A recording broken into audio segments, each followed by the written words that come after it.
Hey everyone, welcome to this week's PAWcast. This week we're going to be focused on the emotional realm.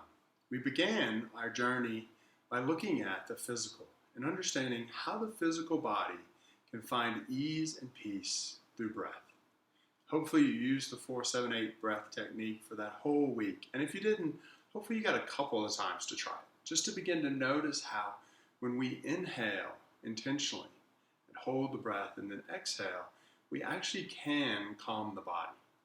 And hopefully if it's working for you, you'll continue to use it and sharing it with all of your friends and all the people in the hospitals and resorts and support centers.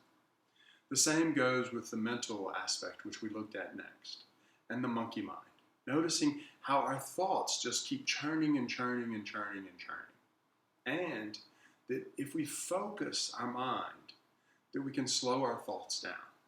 And instead of chasing a new banana or a new shiny object each time, we can stay focused on what it is that's most important for us and put our time and energy into those things instead of grabbing at the next thing and the next thing and the next thing. So hopefully you continue to use a little bit of the mindfulness meditation just to slow down a little bit, create some space and energy for yourself. This week, we're going to look at the emotional realm. The emotional realm is the realm of feeling. It's the understanding that just like our thoughts that drift through our mind, our emotions do the same thing. What we feel in one moment will transition and change to the next and to the next. There's people that we probably have in our life that we run into, and we're really excited to see them. And in the next moment, we see a phone number on our phone, and our emotion completely shifts. What we feel changes that quickly. So we want to think about our emotions in what we call the 5 basic emotions. There's happiness, there's sadness, there's fear, there's anger, and there's shame. Each emotion has a message or a meaning attached to it. So happiness is the simplicity thing of that life is good, that I'm safe, I'm doing well, my family is doing well. And it can be as small as the flowers that begin to bloom in the spring, or full-on bliss, that we're heard, seen, and loved by those that matter to us in the world. Sadness is the sense of loss. It's the message that something has been taken away or we have lost something. It can be from a little bit of grief to full-on paralysis, simple as just the missing of the sun on a cloudy day, to as complex as the loss of a pet or a loved one. Anger is the belief that a value or something that we hold as important or sacred, like our purpose, has been crossed. Unhealthy boundaries a lot of times is where we feel anger begin to show up. It can be just a little annoyance to bad traffic, all the way to rage, where someone that we care about has been mistreated by another. And then there's fear. And fear is the belief that I am unsafe. Whether it's perceived or real doesn't matter to the brain, because the brain sees perceived fear as true also. And that range of fear can again be a little anxiousness by hearing a noise in the dark, to full-on paralysis of not actually being able to even move or make decisions because I might make the wrong decision or do the wrong thing.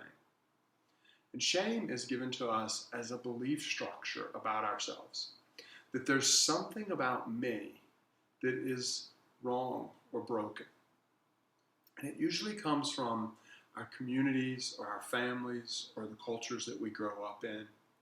And in some way, we don't fit in, which happens to all of us. Everyone experiences some level of shame. It can be a little shame that I just don't learn the same way everybody does, or I don't get the jokes that everybody gets, all the way to full-on shame of I don't belong, I don't fit in here, I can't be my true self. So again, noticing that all of our emotions have a range, and that range goes from very small to very big. So our exercise for today, I'll say a statement, Then I'd like you to complete the statements with whatever is present for you. I'll give you some time between each statement to capture your thoughts. My request is that you don't judge or edit your responses. Just see what comes naturally to your mind. As I say the statement, then write down your responses. And keep writing until I say the next statement. We want to capture everything that's there. So don't edit, just put it on the piece of paper. So take a deep breath. And let's write first, I'm sad about, and complete the statement. Exploring from the observer, witnessing the thoughts, the words, the images that arise, and then writing them down on the paper. I'm sad about not seeing my friends. I'm sad about people suffering because of the virus. Whatever it is, just keep writing until you get it all out. I'm sad about.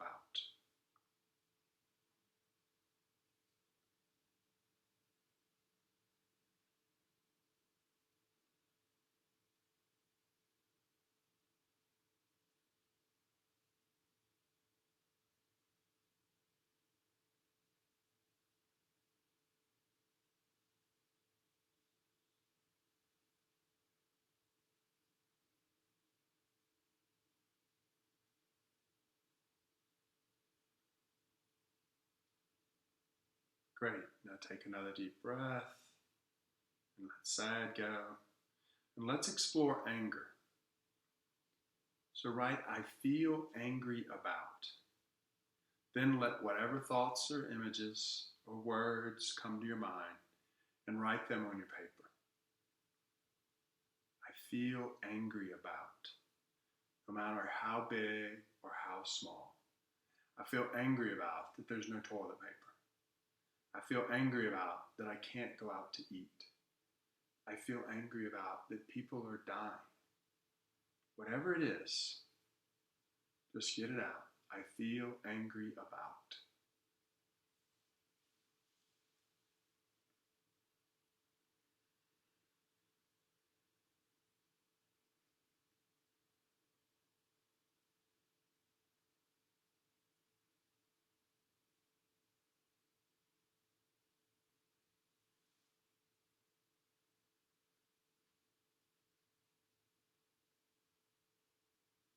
Okay, good.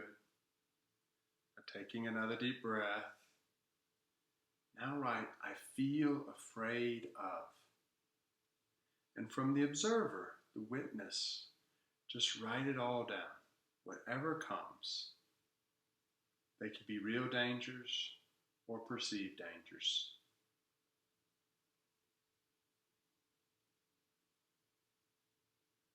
I feel afraid of. And allow whatever is present to come up and to write it down.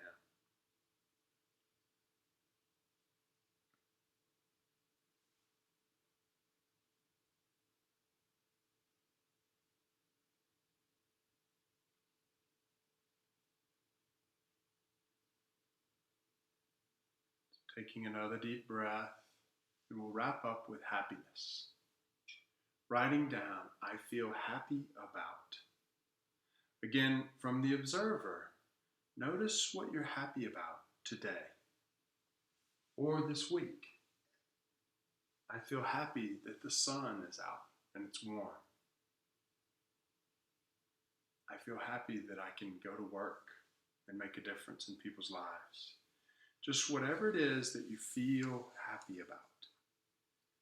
Just take a moment and write it.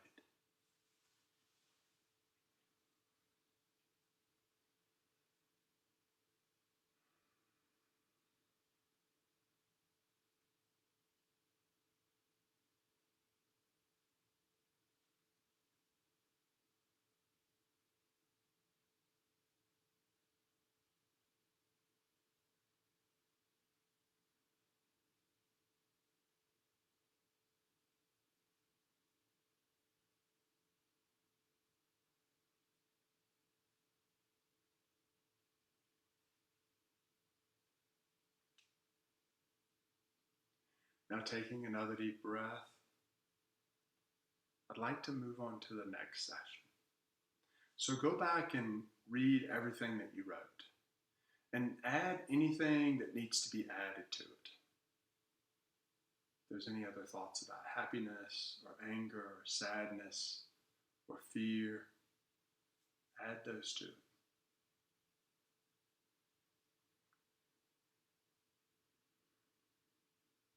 And as you're reading through, I would like you to pick out the two emotions that have the most energy for you, that you're the most present to.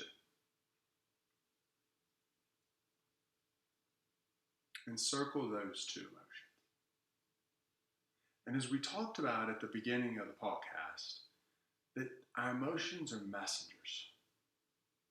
So I'd like you to ask the question of, what is the message that this emotion is trying to give to me? What is it telling me?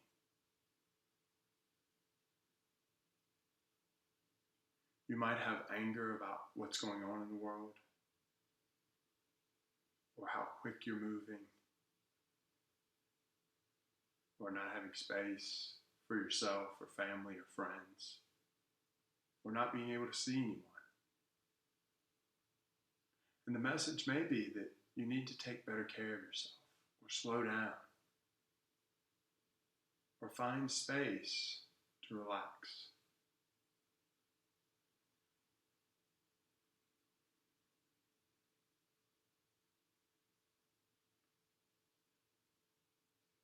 And then the next question is there anything for you to do? Meaning, are there any actions, any behaviors that you need to do around the emotion? And again, it's important not to judge, if possible, or to hold compassion for yourself. Because you may notice that your critic wants to come online and criticize you for what you did or didn't do. And again, the emotion that we're looking at is giving us the information. It's enabling us to be able to do something. So notice if the critic comes online. Thank it for its advice. And then move into what there is to do with the emotion that you're present to. What are the actions that are needed?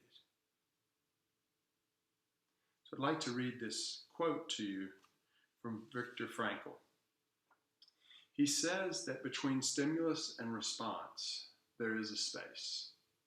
And within this space is the power to choose our response. So as we look back on all of our PAWcast, one of the things that I've asked you to do each time is to slow down, to create some space. Because so often our emotion shows up, and then right behind it is the behavior or the reaction that causes us to quickly jump into action. What Victor's talking about is there's a stimulus, there's something that happens that evokes or provokes the emotion. And if we can separate our response time from the emotion, we then have more choices to begin to choose what is the response that actually would impact me and the collective for the good. Versus if I'm used to protecting when anger shows up and they're collapsed, I might go into protecting someone who doesn't need protecting. Or I might treat someone unfairly because I don't have all of the story, but it looked like they weren't treating a friend of mine kindly. It's also that place of, if everybody's working hard, I may feel sad or afraid that I'm not doing enough. And so I collapse them and I just work harder and harder and harder. And it would be good to have the space to understand, am I doing the best I can? Am I giving everything that I can give that's healthy for me to give?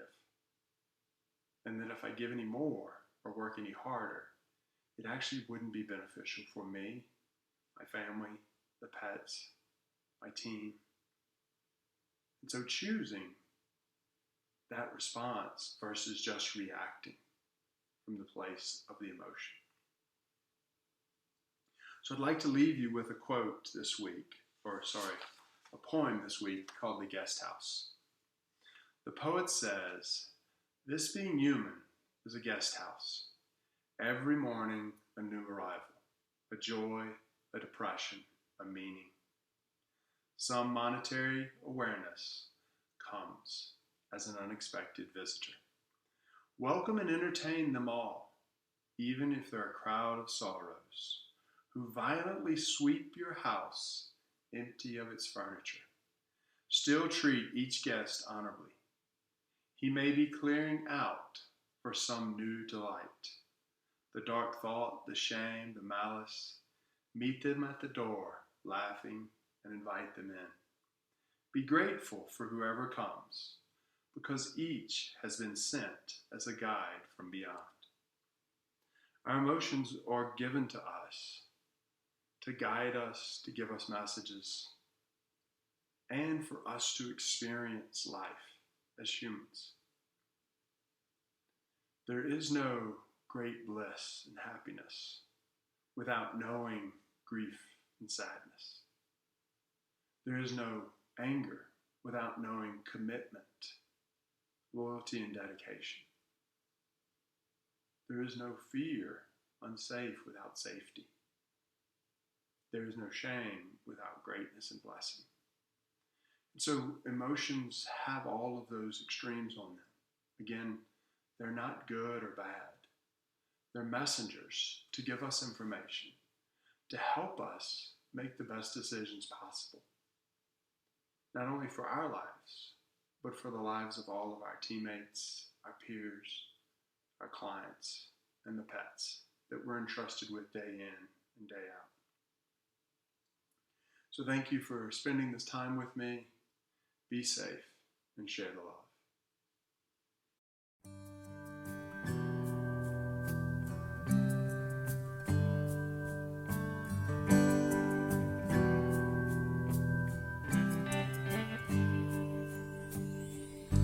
When the road gets dark,